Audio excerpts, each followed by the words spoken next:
Ekspedisiyanın əsas məqsədi Naxçıvan ərazisində formalaşmış arxeoloji mədəniyyətlərin Cənubi Qafqaz və Yaxın Şərq mədəniyyətləri ilə qarşılıqlı əlaqələrini və təsirini araşdırmaqdır. Tədqiqatlar Azərbaycan Milli Elmlər Akademiyası Naxçıvan bölməsinin Tarix, Etnografiya və Arxeologiya İnstitutunun şöbə müdürü, tarix üzrə fəlsəfə doktoru dosent Zeynəb Quliyevanın rəhbərliyi ilə aparılır. AMEA Naxçıvan bölməsinin sədri akademik İsmail Hacıyev də qazıntı sahəsinə baş çəkərək ekspedisiyanın fəaliyyəti və aparılan araşdırmalarla tanış olub.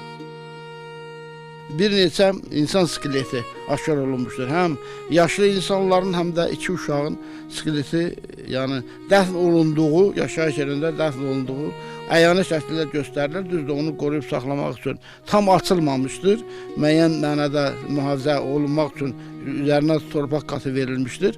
Lakin gələcəkdə bu nümunələr əsasında bu yaşayış yerinin dəfn olunanların yaşı, cinsi, dövrü haqqında müəyyən təsəvvür əldə etməyə imkan verəcəkdir. Bütün bunlar onu göstərir ki, Naxçıvan ərazisi qədim insanların yaşayış məskənlərindən biridir. Araşdırmacılar tərəfindən aşkar edilən tikili memarlıq xüsusiyyətləri ilə diqqət çəkir. Burada sütun altlığı və keramik suvanma ilə yanaşı açıq yaşıl gil qarışıqlı ağ kirəçli döşəmənin izləri də müəyyən edilib. Bu xüsusiyyətlər tikilinin dövrün memarlıq ənənələri baxımından mühüm nümunə olduğunu göstərir.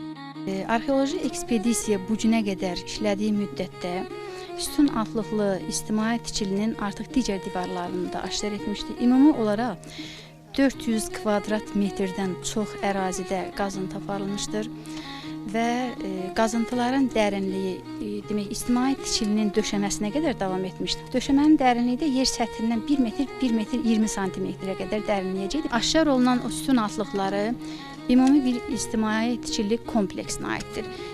Kompleksin demək əsas mərkəzində dayanır sütun altlıqlı böyük bir ictimai tikili və o tikilinin eni 7 metr 60 santimetr və bu məsafədə olan divarlarda sütun altlıqları simmetrik olaraq üz-üzə dayanmışdır.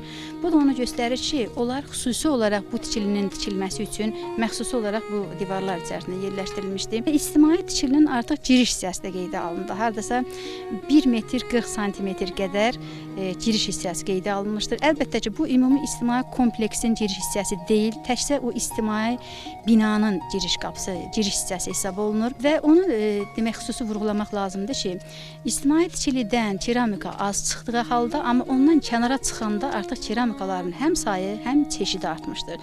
Ümumiyyətlə, bu günə qədər 2000-dən çox keramika fraqmenti aşkar olunub və ikinci Xələt yaşayış yeri həmin dövrün memarlıq izlərini özündə aydın əks etdirən ilk yaşayış yeridir.